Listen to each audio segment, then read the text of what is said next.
Thanks for checking out another sermon from the Internet's Church of Metal, Rock and Metal Revival. You can download the entire show at rmrshow.com or check out this highlight from the latest RMR. I'll tell you what, Andy, this is a killer new band called Age of Evil, and their new EP is out called Get Dead, and that's Cruel Intentions. What a fantastic sound. And Andy, guess how old these guys are? I don't even want to know, dude. Oh, my God. They are just out killing. And on the phone with us is the lead guitar player of this band, Jordan Ziff. Welcome to the show, Jordan. Thanks for having me on. I tell you what, this is so old school metal. I about cried when I first heard it.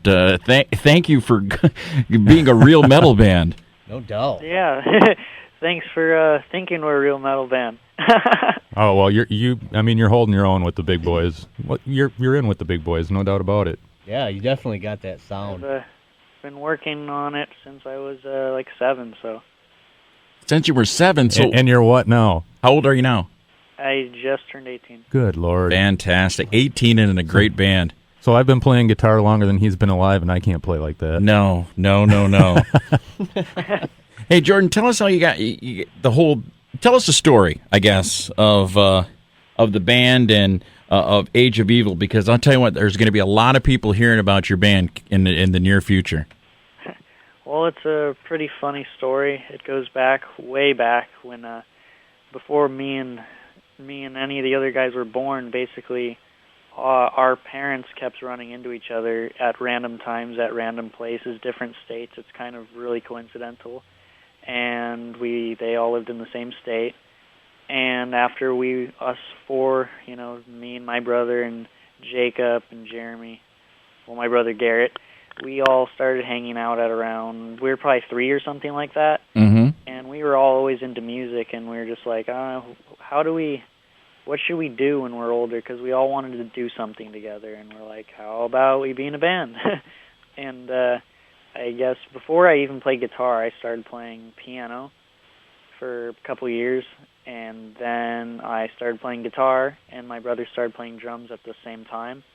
And a couple of years later, actually probably like 3 or 4 years later, we're like, yo, guys, you need to get instruments. We said that to Jacob and Jeremy, the other brothers, and Jacob started playing bass, and then about a year or 2 later, Jeremy started playing guitar, and then we started writing music right there, and then we had some different singers that we kicked all of them out because they suck, because we thought they sucked. That's a good reason to get rid of them. Yeah, of course. And we just thought, the four of us have such a strong bond that we should just keep it the four of us. So we're like, Jeremy, you're starting to sing now, and he's like, okay.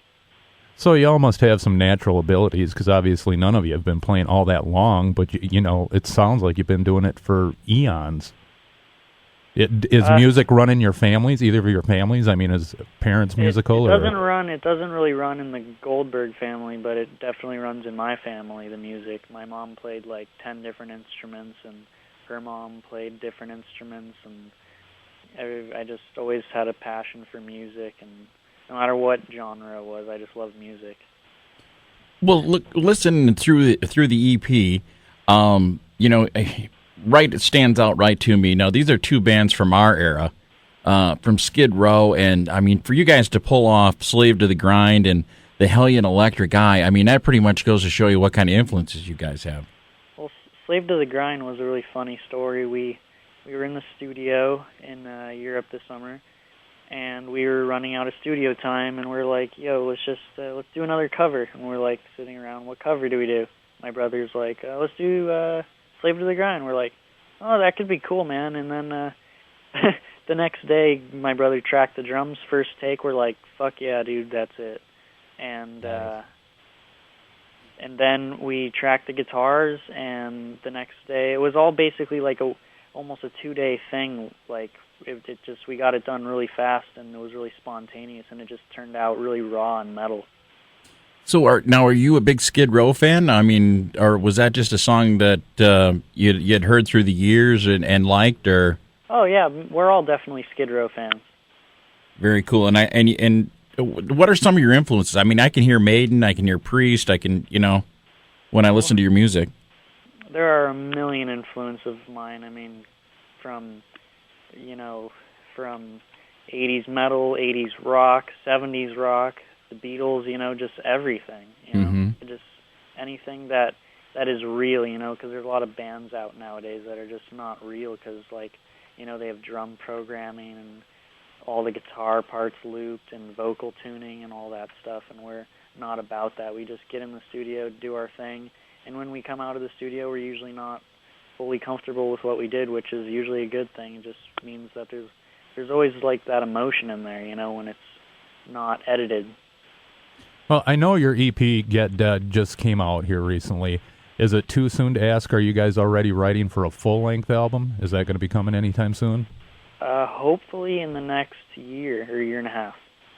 So are we going to see you out on the road? Yes, that's pretty much the next plan, but we're still working out the kinks and, figuring out exactly what tour or whatever we want to do, So now, who have you guys played with? I mean, what are some of the bigger known names? Who have you toured with so far? Toured with or played with in general? Either or. Amen. Either way. Okay. We played with Heaven and Hell, Judas Priest, Soulfly, Tesla, Nazareth. I'm trying to think. I mean, there's so many bands for sure. I guess that's to name a few. And, it's really cool seeing all of them, play and sharing the stage with them. It's an honor to do it at this age. And you guys have done a lot of those shows over in Europe, haven't you? Yeah. Now, Yeah, what's Europe. That must have been during the summer when Are you still in school? I just graduated. Just graduated. Yeah. Now you're free. Finally, I'm a full-time rocker, man. Awesome. That's got to be very cool to be out and playing with some of them, some of the bands that you like. Priest, I can't imagine playing with Priest or sharing the same stage with Ronnie James Dio. Yeah, it was a really cool experience. And you got any plans on touring the States this summer or in the near future? You better. Yes, for sure. Okay, Definitely. but nothing's on paper yet. Yeah, no, nothing's on paper yet. But Okay. Definitely, for sure. Because we were mainly focused in Europe, and now we're like, let's do the States now. Well, make sure when you get a United States tour schedule together that you get a hold of us and let us know. Oh, of course. And hey, Jordan, where can people find out more about your band? Well, you can go to the Age of Evil MySpace or the Age of Evil Facebook or ageofevil.com, or just search for Age of Evil on Google. All right, and your CD available, your EP's available everywhere, or just online? Where's it available at? It's available on ageofevil.com, and if you want to download it, you can get it on iTunes or I think like CD Baby. I don't know all those different digital websites. I'm not all into the computers and stuff like that. Well, we just want to say, Jordan, thank you for carrying the torch of metal. We are very impressed with Age of Evil, and we hope to see you guys out on tour real soon. Definitely. Nice job. Yeah, thanks, man. I appreciate it. And you are more than welcome to come back on this show anytime, and when you're in the Midwest, you give us a ring. Okay, cool, man. There you are, another sermon from Rockin' Metal Revival. The RMR is a 3-hour hard rock heavy metal show that can be heard anytime at rmrshow.com.